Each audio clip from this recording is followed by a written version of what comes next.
Hey guys, George from MGR Performance, giving you guys an update on the 372 cubic inch small blocks heavy. This used to be a circle track motor, 358 cubic inch. Is no longer running a specific class.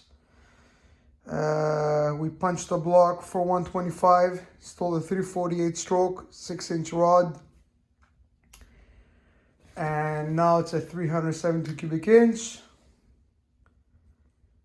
It's all blueprinted, all measured up, final assemble, and everything has been, the bolts have been stretched to spec.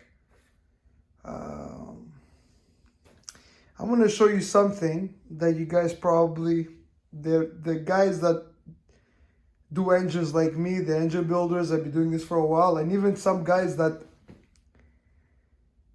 they've been doing it for a while probably don't know.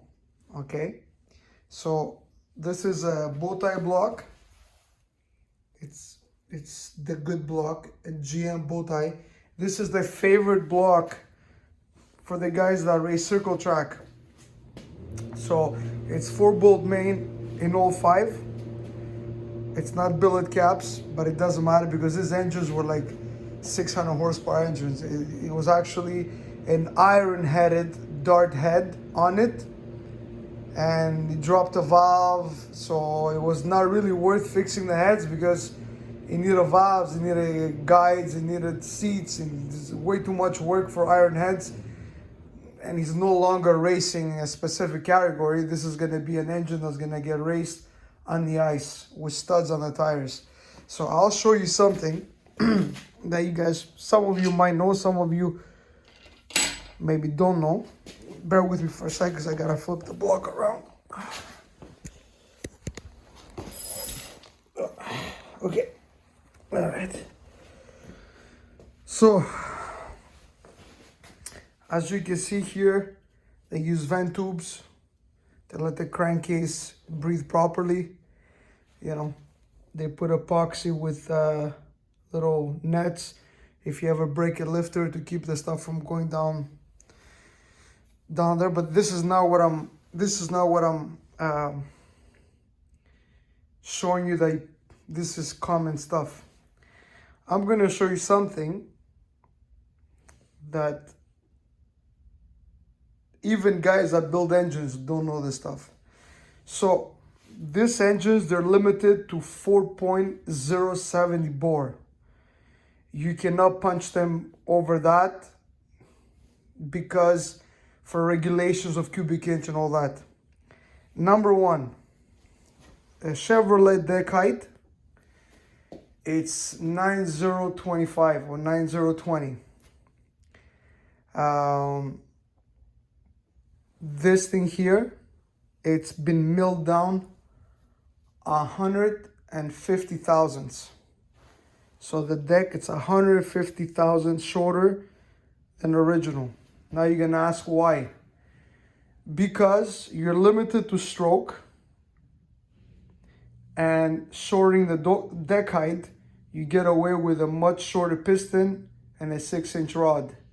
So the piston gets lighter. There's less deflection in the cylinders.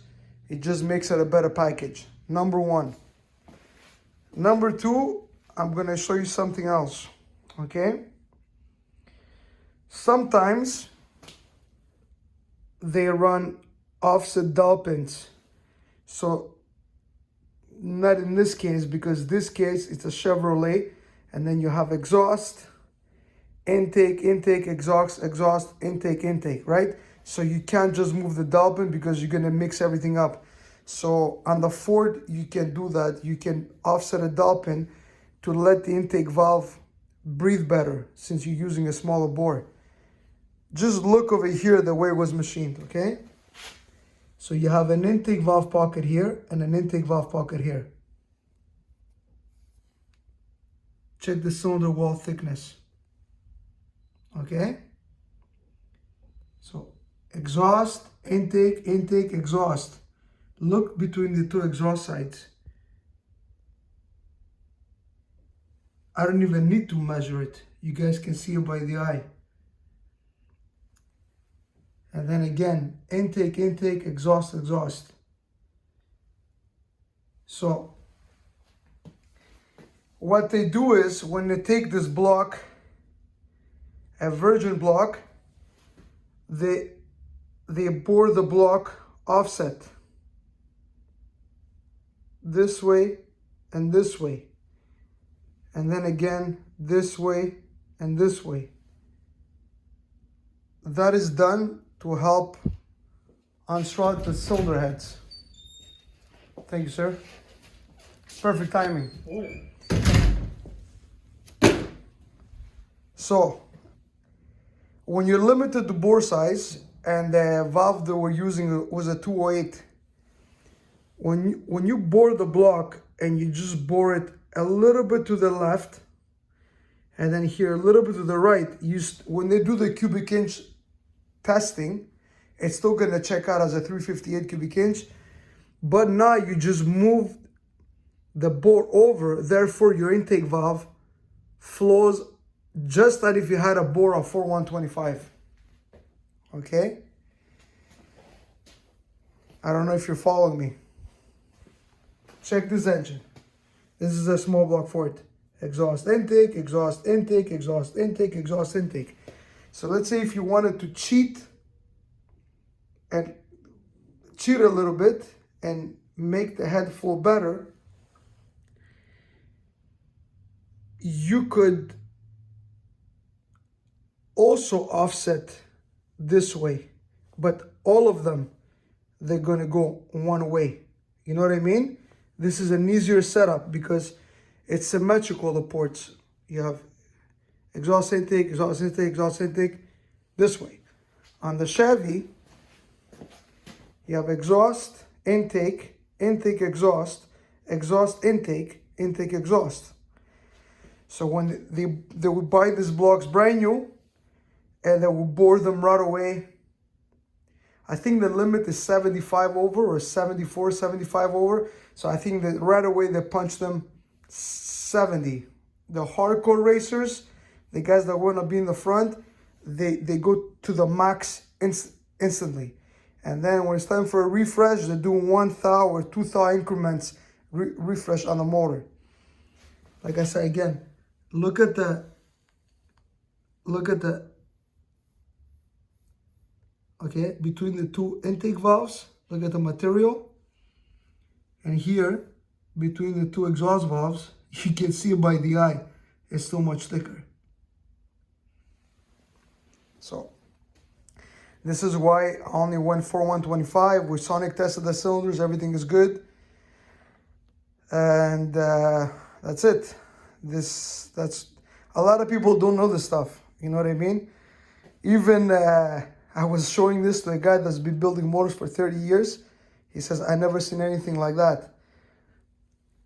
Because he hasn't touched things like that. You know what I mean? This is specific. They try to squeeze everything. Like, I believe they're running like 0.9, 0.8 millimeter rings. The pin that was on it, if I remember correctly, was an 890 pin. This wide, they're $110 US each for those pins. Then the journals on the crankshaft, they were 2-inch journals. Some of them have Honda 188 journals. Like, they try to squeeze everything. You're limited with compression, you're limited with cylinder head, you're limited with cubic inch. So they try to squeeze everything from everywhere. Just one example of how to help the head breathe better, you know? Even if you're just 30 thou here more, 30 thou here more, with that 30 thou, it's unshrouding your intake valve. So I figure I'll show you guys that. Probably, maybe some of you already know, maybe some of you never seen that. I don't know if you understand what I'm saying. As the valve opens, okay, right? If you have more material here, well, the valve is gonna be more shrouded.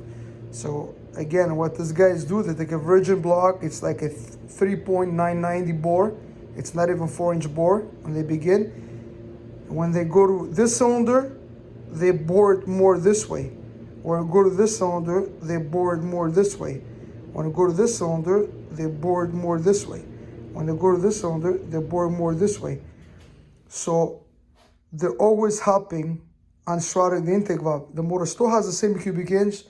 It still has the same bore size. It's just the cylinders are offset. So when you buy a block like this, you're limited to what you could do with it because the deck height has been decked 150 thou.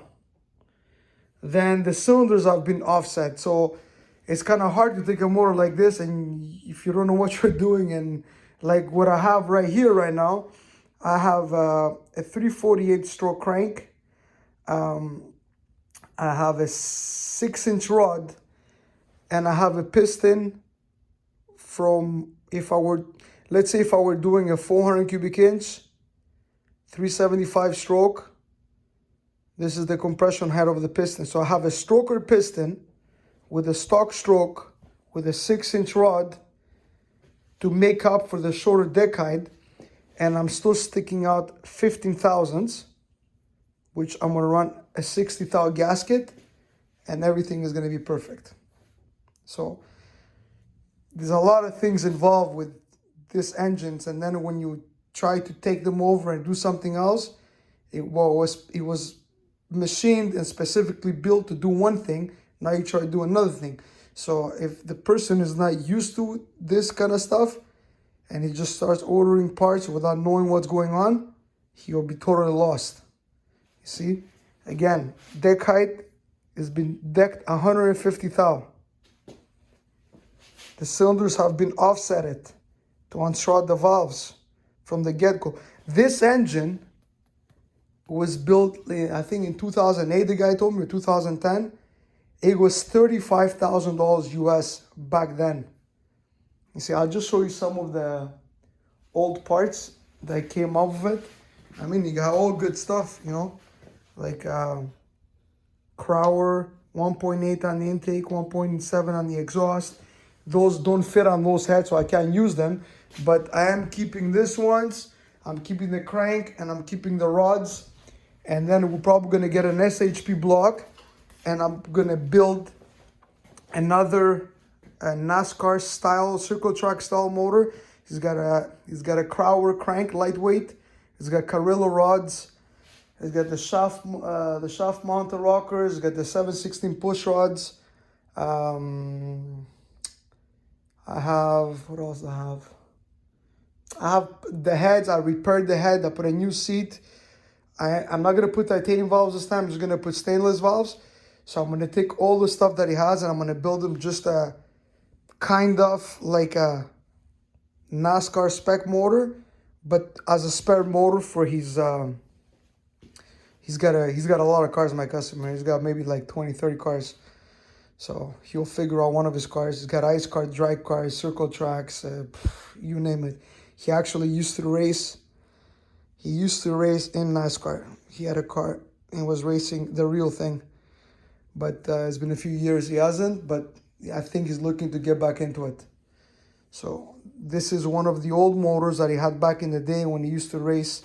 There was I don't know if it was a Canadian series or, I'm not a very familiar guy with circle track racing. I'm more of a drag racer. But this was a specific engine to run in a specific class with iron heads, with certain compression and all that stuff. So, hope you learned something today. Every little thing counts. When they build engines like this, every little detail counts. Some guys even sit there and narrow the bearings even more. And like, you know, they clip like the Napier ring. It's already like a 0.9 and the second is a Napier ring and everything is super light and low tension. I've also heard that the best way to seal these engines, they take them brand new, they go to the dyno, they run the motors on the dyno. As soon as the engine comes out of the dyno, they take it back to the shop. They take it apart, they do a little fine honing again, and they put it together, and then they put it in the race car. Apparently, that method, they they they found that that's the best sealing they get when they do it that way. So, I mean, I know NASCAR guy, but I know a lot of people in this business. I've been doing this for God knows how. First time I was drag racing with my brother's Camaro, I was 14 years old. I'm 45. It's been 31 years since I've been behind a wheel of a car, playing with this car. So I remember first time we were changing a camshaft in our garage at home, and I had school the next day. And it's like 2, 3 o'clock in the morning. I must have been like 14. And we're breaking in the cam. My brother didn't have a timing light back then. He didn't really know what it much, but he was very good with his hands. I remember those headers glowing inside the garage. I thought they were going to catch on fire because the engine was under timed. So, George from MGR Performance, I hope you learned something.